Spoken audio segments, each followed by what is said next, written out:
Richard Yan was born with big expectations. His parents named him Ling in Chinese, which literally means fly high. Ever since I can remember, my parents have been telling me about the meaning of my name. So I think the intention there is for me to one day fly across the Pacific Ocean and study in the U.S. And that has always been part of my identity and aspiration. Richard is a Chinese dreamer living the American dream. I want to do something big. That could be in China, it could be in the U.S., but more likely it's going to be in the U.S. just because I've been here for a sufficiently long period of time. You know, I think a lot of things I identify more closely here, culturally, in America. Today, Richard takes us along his high-flying trajectory from small-town inner China to the towering investment banks of New York City. But he didn't rest there. Before he turned 30, he left Wall Street at the peak of a high-paying career. I have always kind of known that I needed to DMOT, do my own thing. And I didn't know if I was going to do something big or something small, but I was going to take a step in the right direction. That right direction for Richard was to launch his first business called 5959 Room Escape in New York.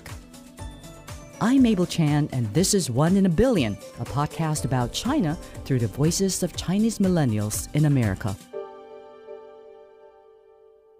Richard Yan is a tech entrepreneur, inventor, and designer. At the age of 31, he has a degree from Dartmouth and an MBA from NYU. After spending almost 10 years working for all the big banks, Morgan Stanley, Barclays, and Goldman Sachs, he quit. Investment banking is a highly coveted corporate job opportunity for any Ivy League graduate those days. Mm-hmm. And it was coveted, but also sort of a default option for people that don't exactly know what they want to do. Huh, really? So, right. I think, getting an offer from any of these places is a dream come true for people. And, luckily I was one of them, and I just decided to embark on this journey. Now, why did you leave Goldman? Was it not a good fit? I felt I've always been the creative type. Uh-huh. Back when I was working in finance, the things I remember most vividly are the times when I try to be creative. Mm-hmm. I played some other escape the room types of activities, and I felt like I could provide a different spin. I could do something with a little more personal trait in it. Gotcha. So I decided to create a 5959 room escape myself. The concept of room escape was created in Silicon Valley in 2006 by a group of programmers. But what is it? Imagine you and your friends are locked in a room. In order to escape, you have to solve a bunch of puzzles that are built around mysterious and fanciful objects within the room. At 5959 Room Escape, you have 59 minutes and 59 seconds to solve the puzzles and get out. Room Escape is a super fun puzzle-solving game where a group of people try to escape from a locked room within an hour. If I were to use one word to describe our games, it would be clever. Each one follows a theme, which you'll discover as you play.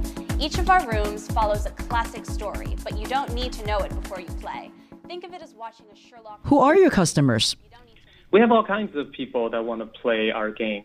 If you want to look at the stats, interestingly, 75% of the people that make the booking are actually women. Wow. I think that the females, they're just very curious and interested in this type of activity for whatever reason. But in terms of other statistics, we probably cater mostly to 20 to 40-year-old age range. Uh-huh. And we've had individuals as well as companies that come out. Companies want to do their team building exercise here. They want to do their end of year party here. We also have these special one-time events. We've done some dating events. So wow. Guys and gals get together. It's an easy way to break the ice, right? You're trapped in a room solving puzzles together. Just an alternative to going to a bar and singing karaoke, for example. I see. When you first decided to put your own spin to this game, what sort of value or impact do you want to add to this existing concept? I think my room escape, it requires a little more thinking, and all the answers are connected with a common theme. So, for example, we have the Hound of the Baskervilles, which is a Sherlock Holmes story. Mm-hmm. So basically everything in that room is connected to that story somehow. So I think the value that we're trying to add is to basically make the game a little bit smarter. It gives people joy. It makes people bond with each other in a new way. It keeps them off the couches. They're moving about and thinking at the same time. And it makes them think, right? It has intellectual content, right?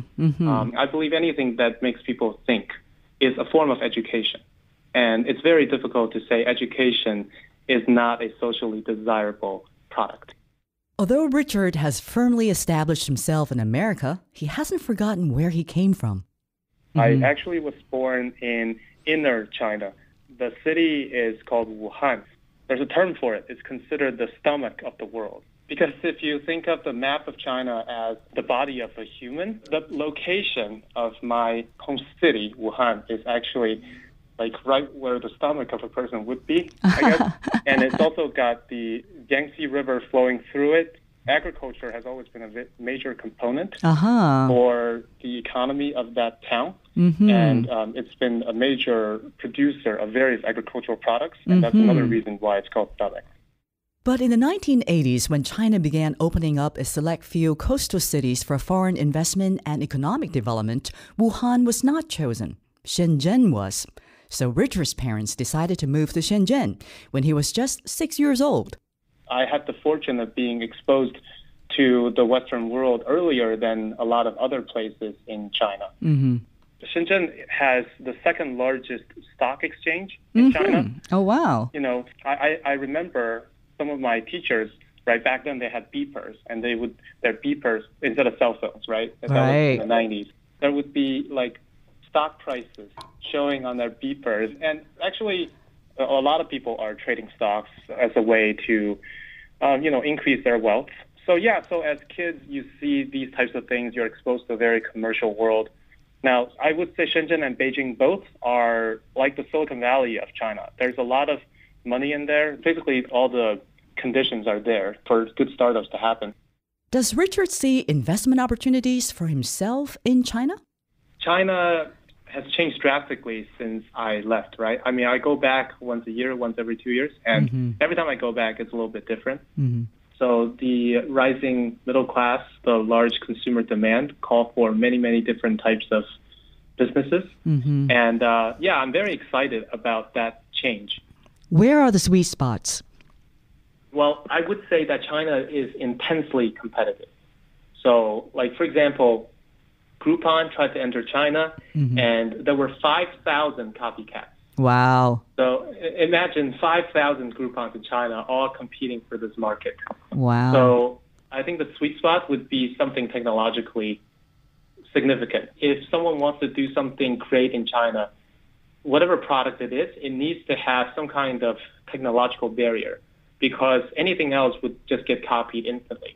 That being said, I think there's some fundamental differences between the U.S. and China that make me feel that I would probably be better off pursuing opportunities in America for now, right? I don't know how that's going to happen, how that's going to play out a few years, 5 years, 10 years down the road. But for now, that is the case.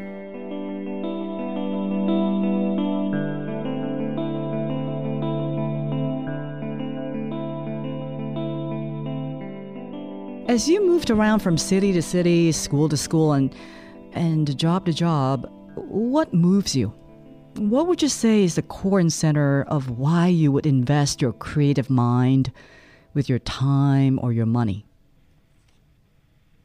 Right. I don't remember the exact name of the pyramid, but there's the Maslow's desire pyramid. Yes. Where, once you're satisfied at the lower level, then you go up to a higher level. Yes. And I felt that the highest level is self-realization or self-actualization. And I felt that I have obtained various things in life, and I felt very lucky for doing so. But what I have not done is a form of self-expression. It's going out there, doing something on my own, creating something from scratch, and having the final product very much reflect who I am.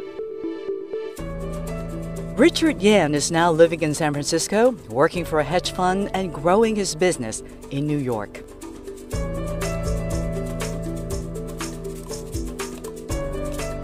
Remember, you are unique.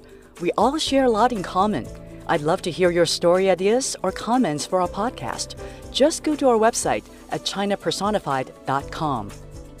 1 in a Billion is produced by Mitch Hanley and Robin Lowy. I'm Mabel Chan. 1 in a Billion is listening to China, one person at a time.